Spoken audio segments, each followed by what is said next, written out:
eu sou a Gabi Fadel e bem-vindos a mais um Fadel News, aquele vídeo onde eu comento as principais notícias da última semana. E dessa vez, mais uma vez, um Fadel News viajando, porque estou em Los Angeles. E vamos dar uma leve atualizada do cenário que a gente tá pós-eleição, porque ainda tá um pouquinho caótico. Ainda tá rolando as manifestações antidemocráticas, eu adoro essa palavra. Ainda estão rolando, ainda tem gente lá vestidinha de bandeira do Brasil na frente do quartel, batendo continência pra gente que não tá nem aí pra eles. Rolou várias manifestações aí no feriado que a gente teve nessa semana. É isso, gente. Vamos fazer um bolão aqui nesse canal? Bolão, pode deixar aqui nos comentários de quando vocês acham que essa palhaçada vai acabar. A maioria das pessoas que eu conheço estão dizendo que acham que vai acabar lá pra janeiro, sabe? Depois que o Lula assumir, eles vão desistir. Eu acho que talvez durante a Copa dê uma diluída, porque vai todo mundo tá com a roupa do Brasil, aí ninguém vai saber direito quem é quem, e vai ter festa na rua de qualquer jeito. Acho que as coisas vão acabar perdendo um pouco do significado, talvez. Não sei, essa é a minha esperança. Bolsonaro ninguém sabe, não tá aparecendo pra trabalhar. O Mourão disse que é por causa de um problema que ele tá de saúde, que ele não tá nem conseguindo colocar calça. Se chama erispela. Nunca ouvi falar, mas ele disse que é por causa disso. Mas tá aí, pode olhar na agenda aí do governo. Ninguém sabe, né? Ninguém nunca viu falar. E o mercado entrou em colapso, a bolsa de valores caiu, o dólar subiu, inclusive o dólar resolveu subir justamente agora que eu vim para os Estados Unidos, justamente porque tava barato. Tudo bem, ok, eu lido com isso. Porque o Lula disse que pobre vai comer no governo dele.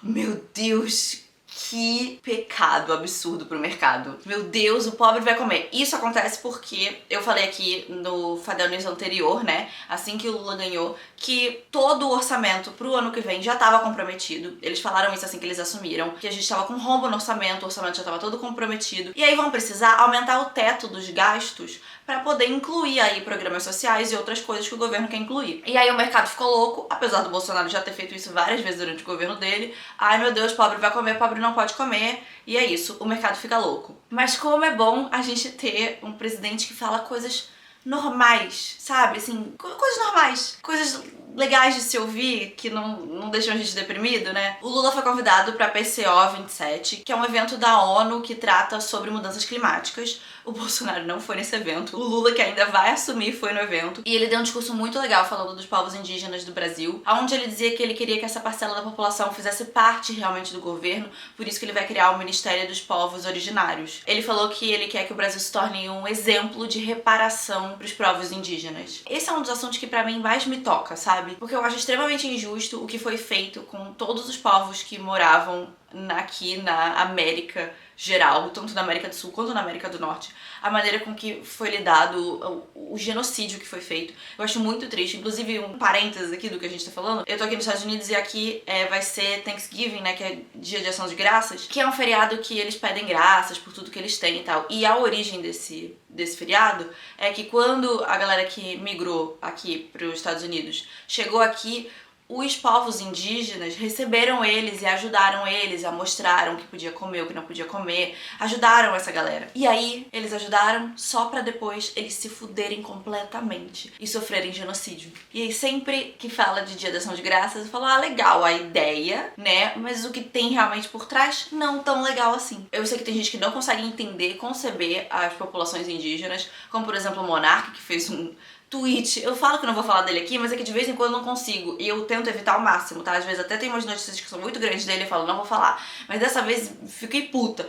Monark fazendo um tweet falando que se ele fosse índio ele ia alugar a terra pra minerador e ia ficar milionário. Querido, consegue nem começar a compreender uma cultura diferente da sua, né? Sim, ele não consegue nem conceber que outras pessoas podem ter outras prioridades na vida que não são dinheiro e ficar bilionário. Aí, olha, tipo, ele não consegue entender o conceito, sabe? De um povo que trabalha com a terra, que acredita em viver em conjunto com a natureza, que tem uma visão completamente diferente da visão capitalista que a gente tem, não consegue começar a conceber a ideia de que alguém não pensa como ele. Ai, não dá pra mim. E aí, já que a gente tá falando desse lado de política, a gente precisa comentar sobre a jornalista Eliana Cantanhede, que deu, assim, um pedaço aí de opinião que ela tem sobre a futura primeira-dama, a Janja, onde ela dizia que a Janja se intrometia demais, tinha protagonismo demais, que ela estava em lugares onde ela não deveria estar e que a influência dela deveria se limitar ao quarto de casal. Que soa um pouco estranho falando isso, mas o que ela quer dizer é, tipo assim,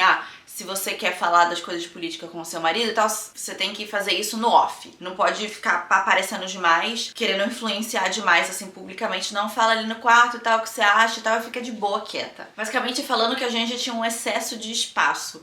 E eu acho tão triste a gente ainda ter esse tipo de discussão. Vocês lembram, na época do Temer, quando fizeram uma matéria sobre a esposa do Temer, chamando ela de bela, recatada e do lar, falando que é assim que tem que ser uma primeira-dama? Gente, 2022, não pode ter uma mulher ali que participa ativamente das coisas que mandam ela ficar quieta ainda assim. E tudo bem, Eliane, eu sei que você já é uma mulher mais velha, que você é de uma outra geração, mas isso não é desculpa pra você não se atualizar no mundo, sabe? Porque parece que você está presa em 1960. Ali ficou. Deus me livre, esse é um dos maiores medos que eu tenho na minha vida, sabe? É eu ficar velha e eu ficar essa pessoa assim que fica ultrapassada, que fica presa no tempo. O seu corpo, ele vai envelhecer, que pelo menos a sua mente acompanhe. Vambora, a galera fica presa no tempo, fica horrorizada com esse tipo de coisa. Meu maior medo é esse, ficar presa no tempo. Que triste, eu acho triste.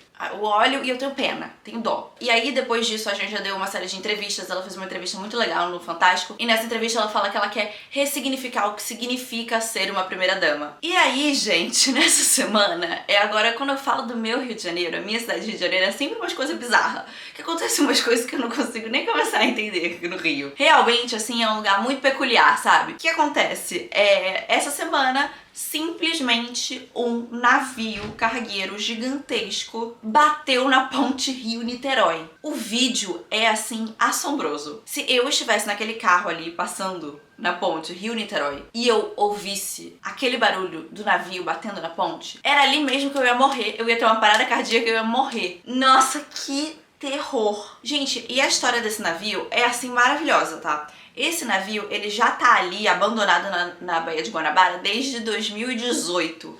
Tem 4 anos que aquele navio tá ali. Inclusive tava rolando um processo, né, por causa do navio abandonado lá e tal. E no processo, eles estavam falando que tinha grandes chances da corrente que prende a âncora se romper, porque ela tava cheia de volta já, tava forçando muito. Que muito provavelmente foi isso que aconteceu. Deu uma ventania forte ali no Rio de Janeiro, no dia 14, que foi na segunda-feira. E aí, provavelmente, essa corda, essa corrente se rompeu e arrastou o navio, que andou 1 quilômetro até bater na ponte. E aí que eles inspecionaram a ponte e falaram que tá tudo bem. E liberaram, assim, ficou, né, interditada por umas 3 horas aí. E depois falaram que tá tudo bem, que não houve grandes estragos. Aterrorizante. Eu esperaria aí pelo menos, sei lá, uns 2 meses até andar na ponte Rio-Niterói de novo. E caso vocês queiram saber, né, assim, de curiosidade, esse navio pertence a uma empresa chamada Navegação Mansur. Esse navio navegava desde 94, aí em 2018 eles abandonaram o navio e lá ficou e ninguém faz nada. Feijoada. E caso vocês estejam se perguntando também, o navio continua, ancoraram ele em outro lugar, botaram ele em outro lugar e continua lá abandonado. E agora, já que a gente tá falando de acidentes, aconteceu um acidente, vocês me mandaram mensagem sobre isso, falando, mal posso esperar pra Gabriela falar sobre o acidente da Tesla, já que ela odeia tanto o Elon Musk. Então aqui estou eu pra falar do acidente que aconteceu na China com o Tesla. Eu não vou colocar o vídeo aqui, porque eu achei o vídeo extremamente chocante. Na hora que eu vi o vídeo, eu olhei e falei, meu Deus, essa pessoa aqui, ela com certeza morreu. Ela não sobreviveu a isso. E de fato não tinha sobrevivido. Então basicamente o vídeo é da morte de uma pessoa. Então a gente não vai colocar aqui nesse canal. Não quero esse vídeo desmonetizado. E sinceramente não quero ninguém triste também, porque pra mim foi extremamente chocante. Tu quer ver o bagulho? Você vai lá e joga no Google, que não vai ser aqui que você vai ver. Tá aí na internet. Então, aconteceu esse acidente com o Tesla na China. E no início, a gente talvez possa colocar aqui o início do vídeo. Dá pra você ver que o carro vem e ele começa a desacelerar porque ele vai parar ali numa loja de conveniência. O motorista disse que era exatamente o que ele estava fazendo, tava parando na loja de conveniência que é da família dele. Só que, logo em seguida, o carro sai aceleradíssimo, desgovernado. A Tesla se pronunciou e disse que eles vão verificar pra ver o que aconteceu juntos, vão estudar o caso, né, e vão fazer de tudo pra averiguar o caso. O motorista disse que o carro ficou desgovernado. A Tesla falou que, de acordo com o log lá do carro, de acordo com o histórico de tudo, o freio em nenhum momento teria sido acionado. Que eu acho difícil, mas é o que mostra o log do carro. Então pode ser que, sei lá, o freio tenha dado problema, não estava respondendo e que então o carro ficou desgovernado porque o freio não estava respondendo. Ou que talvez de fato o motorista não tenha apertado o freio, não sabemos. É o que tá sendo estudado. Aí a galera tá caindo em cima da Tesla. Mas aí eu preciso defender um pouco aqui. E vocês sabem que eu não gosto do Elon Musk. Não perco uma oportunidade de criticar este homem que tanto odeio. Odeio bilionário, especialmente o Elon Musk. De todos os bilionários, ele é o que eu odeio mais. Mas, o que eu acho, tá? A galera tá criticando muito, assim, o carro, né, porque aconteceu esse acidente e tal. E falam que, diz tanto que é um carro tão seguro que vai evitar acidentes, mas olha o que aconteceu. Mas se a gente for colocar no papel, provavelmente quantos acidentes um Tesla já não preveniu, porque o carro se dirige assim, porque eu já andei de Tesla e o carro realmente se dirige assim, se dirige muito bem, deve ser com certeza maior do que o número de acidentes que já foram causados por um Tesla. E até se a gente pensar assim, no número de acidentes que são causados por erro humano, sabe? Colocando tudo isso no papel, muito provavelmente ainda faz sentido o Tesla, sabe? E eu sou a primeira a sempre criticar o Elon Musk, mas eu acho que o carro foi um negócio legal. Até porque o carro não foi ele que fez, de fato, tá, gente? Ele tem... Vocês acham que ele sabe fazer carro de verdade? Né? Contratou os engenheiros, falou o que ele queria. Tem um monte de gente fazendo por trás. Não é um negócio que ele pariu. Ele é rico, ele tem muito dinheiro, a família dele sempre teve dinheiro, ele ficou bilionário, e aí ele pode, então, fazer os projetos desse jeito, pagar a gente pra construir o que ele quer construir. E é um projeto que eu acho realmente legal. Eu já andei de Tesla, eu fiquei impressionada com o carro. Eu achei extremamente seguro. O carro realmente se dirige sozinho, sem você fazer nada. Você tem que deixar a mão ali no volante, né, pra ele saber que tem alguém ali dando uma olhada pra ver se tá tudo bem. Mas o carro, ele não acelera nunca acima do limite de velocidade. Quantas pessoas você não conhece que aceleram acima do limite de velocidade? Ele mantém sempre uma distância extremamente segura de outros carros, uma distância bem grande até, não chega nunca muito perto. Então, realmente, essas coisas de tecnologia, uma hora ou outra, elas vão dar algum problema, o que é normal. De jeito que você tem um computador, às vezes ele estraga, coisas acontecem. Mas quando a gente contabiliza erro humano e erro de máquina nessas coisas, muitas vezes o erro humano, ele acaba ultrapassando. Se você for ver, por exemplo, acidentes aéreos, a maioria dos acidentes aéreos são ou na hora da decolagem ou na hora do pouso, porque são as horas onde de fato você tem pessoas controlando o avião. Isso eu falo em voo comercial, etc, né? Tem sim outros tipos de acidentes, né, que podem acontecer, mas geralmente são nessa hora. Eu não sei, eu sou a favor da gente trabalhar junto da tecnologia e que carros que se dirigem podem sim ser muito seguros. Eu não acho que isso é um motivo pra gente ficar com medo. É um problema que aconteceu, um acidente que foi bizarro, mas quantas outras pessoas, seres humanos, você já não viu fazendo boliche com as pessoas na rua? Não é um motivo pra gente achar que é o fim do mundo, o fim da Tesla, etc. É uma coisa pra ser investigada, ser melhorada, com certeza. E é isso, né? Tô aqui nesse canal que defendendo Elon Musk. Não tô defendendo Elon Musk. Tô dizendo que não é por aí, não é também pra gente demonizar o carro. Não tô tirando a culpa. Pode ser que tenha dado problema, provavelmente pode ter dado uma pane, mas não acho que isso significa o fim dos carros que se dirigem. E agora uma noticiazinha gostosinha pra gente ficar feliz, antes da gente ir pra nossa última notícia estranha, que é que a Anitta foi indicada como melhor artista revelação pros Grammys. Vocês acreditam nisso? Toda vez que a Anitta conquista alguma coisa assim, eu sinto que eu estou conquistando junto. Ela é a minha representatividade brasileira máxima. Fiquei muito feliz. Parabéns, Anitta, não que você vai ver esse vídeo, mas meu coraçãozinho sempre bate de felicidade, muito orgulho. E agora a gente vai pra nossa última notícia esquisita de verdade, que é uma notícia sobre a guerra na Ucrânia, só que dessa vez não é na Ucrânia, é na Polônia. Vocês devem ter visto que um míssil atingiu a Polônia. E aí começou uma história que a galera ficou nervosa, porque a Polônia, em questão, faz parte da OTAN. E Biden, presidente aqui da América, já tinha dito que se caísse sequer uma bala em algum país da OTAN, o couro ia comer. E caiu na verdade um pouco mais de uma bala, caiu um míssil que acabou matando 2 pessoas na Polônia. E aí as pessoas ficaram aterrorizadas, porque isso poderia significar uma terceira guerra, quem sabe? Já que tinha sido dito isso, e a Polônia faz parte da OTAN, atacou um país da OTAN, atacou todos os países da OTAN, viu-se ali ser criada uma cena assim terrível. Só que todo mundo deu pra trás. E na verdade essa história tem várias reviravoltas, porque de início ficaram, ai meu Deus, a Rússia atacou um míssil, ai meu Deus, ai meu Deus, ai meu Deus. Aí a Rússia falou, eu não taquei míssil não, não fui eu. E aí já tava todo mundo meio assim, ai deve ter sido sem querer, né, foi sem que deve ter sido, sem querer, caiu aqui e foi um erro. Aí investigaram e viram que esse míssil, na verdade, era um míssil ucraniano e não russo. E aí a galera ficou meio assim, né?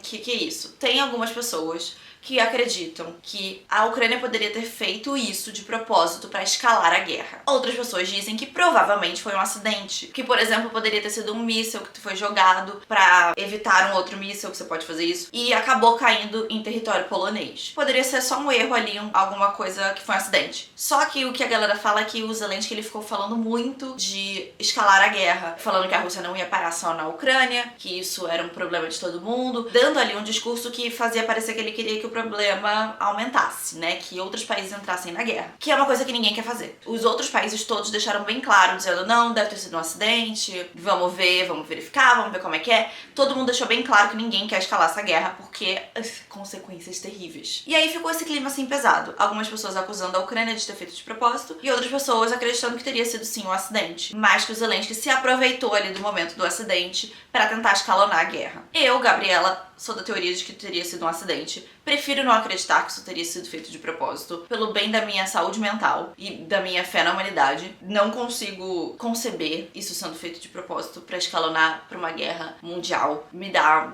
um negócio ruim. Mas gostaria de saber a opinião de vocês, o que vocês acham sobre esse caso. Pode deixar aí nos comentários. Se você gostou do vídeo, não se esquece de curtir, se inscreve no canal caso você não seja inscrito ainda e vire um lindo e mágico unicórnio bem informado. E eu vejo vocês no próximo vídeo. Tchau!